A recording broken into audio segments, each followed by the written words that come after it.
আল্লাহর নামে প্রতিশ্রুতি দিচ্ছি, 13 আসনে কোনো প্রার্থী ন্যূনতম পুলিশের পক্ষ থেকে কোনো ফেভার পাবে না, ইনশাল্লাহ এটা পাবে না, আপনারা লিখে রাখতে পারেন। এই জোনের হচ্ছে যে সংসদীয় আসন 13, এর মূলত পুরোটাই আমার জোন কেন্দ্রিক, অর্থাৎ ঢাকা সংসদীয় 13 আসনের পুলিশের পক্ষ থেকে মূল দায়িত্বে থাকবো আমি। এবং এটা আমাদের জন্য একটা চ্যালেঞ্জিং বিষয় এবং একই সাথে আমাদের জন্য একটা দায়, বড় দায় পরিশোধের বিষয় বলে আমরা মনে করি। আমরা যদি বলি, দেখেন যে 1971 সালের মহান মুক্তিযুদ্ধ হয়েছিল কিন্তু ভোটের অধিকার না দেওয়ার কারণে। একই সাথে 2024-এর যে গণ অভ্যুত্থান হয়েছে, সেটা হয়েছে মূলত এই দীর্ঘ সময় ধরে ভোটের অধিকার মানুষ ফিরিয়ে পাওয়া নেওয়ার জন্য। এই জায়গাতে সবচেয়ে বেশি সমালোচিত হয়েছিলাম আমরা, মানে আমাদের এই পোশাক আইন শৃঙ্খলা বাহিনী।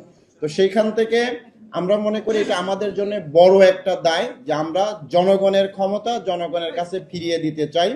এবং আপনারা যারা ব্যক্তিগতভাবে আমাকে চেনেন, আপনারা জানেন যে আমি নির্বাচনের ক্ষেত্রে ন্যূনতম কোনো কাউকে ছাড় দিয়ে চলি না। এবং ইনশাআল্লাহ ঢাকা 13 আসনে আপনাদের সামনে এইখানে দাঁড়ায় প্রতিশ্রুতি দিতে পারি, আল্লাহর নামে প্রতিশ্রুতি দিচ্ছি, 13 আসনে কোনো প্রার্থী ন্যূনতম পুলিশের পক্ষ থেকে কোনো ফেভার পাবে না, ইনশাআল্লাহ এটা পাবে না, আপনারা লিখে রাখতে পারেন। কয়েকটা অভিযোগ উঠে এসেছে, অভিযোগ না, আমি মনে করবো এটা আবেদন, যেহেতু এখনো নির্বাচনের প্রচারণা শুরু হয় নাই। একটা হলো যে প্রার্থীদের নিরাপত্তা নিশ্চিত করা। ইতিমধ্যে আপনারা জানেন আমি যেহেতু এই সংসদীয় আসনের মূল দায়িত্বে থাকবো, পুলিশের পক্ষ থেকে একটা গ্রুপ করেছি, সকল প্রার্থীদের সেখানে আমি অ্যাড করেছি। নির্বাচন সংশ্লিষ্ট সকল পুলিশ কর্মকর্তা, আমাদের সশস্ত্র বাহিনীর কর্মকর্তা সহ অন্যান্য যারা সংশ্লিষ্ট রিটার্নিং অফিসার থাকেন তাদেরও আমরা অ্যাড করব। একসাথে এখানে আমরা, অর্থাৎ অনলাইন ভিত্তিক আপনাদের সার্বক্ষণিক যোগাযোগ থাকবে আমাদের সাথে। পাশাপাশি প্রত্যেক প্রার্থীকে আমার বিনীত অনুরোধ থাকবে যে যে কোনো সময় 24 ঘন্টা দিন রাত যে কোনো সময় আপনার যে কোনো কারণে হোক অকারণে হোক আপনার প্রয়োজন হোক আমাদের ফোন দিবেন, আমাদের ফোন খোলা থাকবে এবং আপনারা যখন যেখানে যে প্রয়োজনে ডাকবেন, নিরাপত্তার প্রয়োজনে, সেখানে আমরা উপস্থিত হব ইনশাল্লাহ। এটা আমাদের পক্ষ থেকে আপনাদের নিশ্চয়তা থাকলো।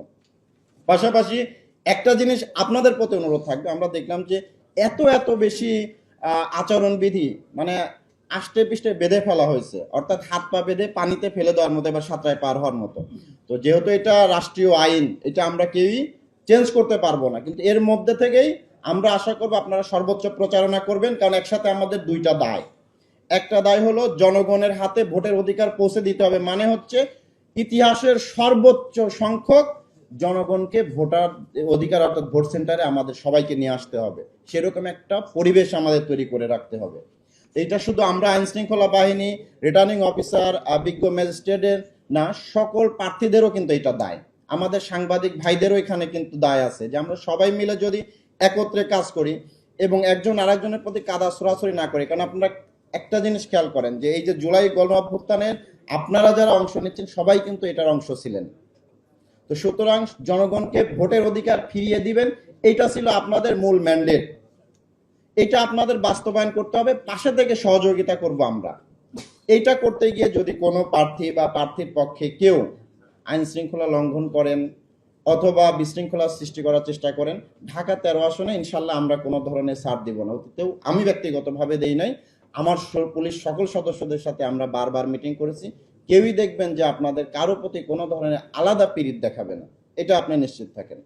ইতিমধ্যে আমরা প্রত্যেক প্রার্থীদের সাথে, আমাদের যে সকল প্রার্থী আছেন তাদের সাথে আমরা বারবার ফোনে কথা বলেছি, দেখা করেছি, ইভেন আমাদের অফিস উন্মুক্ত করে দিছে আপনারা যারা আমাদের 13 আসনের প্রার্থী আছেন যে আপনারা আসেন, আমরাও যাচ্ছি। মানে প্রত্যেক প্রার্থীদের সাথে কিন্তু আমাদের সার্বক্ষণিক যোগাযোগ আছে। এইটা একটা জিনিস অন্তত প্রমাণ করে যে আপনাদের সবার প্রতি আমাদের আইনের চোখে সবাইকে আমরা সমানভাবে দেখতেছি। এখন যে বিষয়টা হলো, আপনাদের কাছে আমাদের অনুরোধ থাকবে, আমাদের আপনারা এটা জানেন যে বাংলাদেশের সবচেয়ে বেশি সাংবাদিক বাস করে ঢাকা 13 আসনে। সুতরাং আমাদের যদি কোনো ভুল ত্রুটি হয় তাহলে কিন্তু তারাও কোনো ছাড় দিবে না। এই জিনিসটা আমরাও মাথায় রেখে নিয়ে আমরা কাজ করতেছি।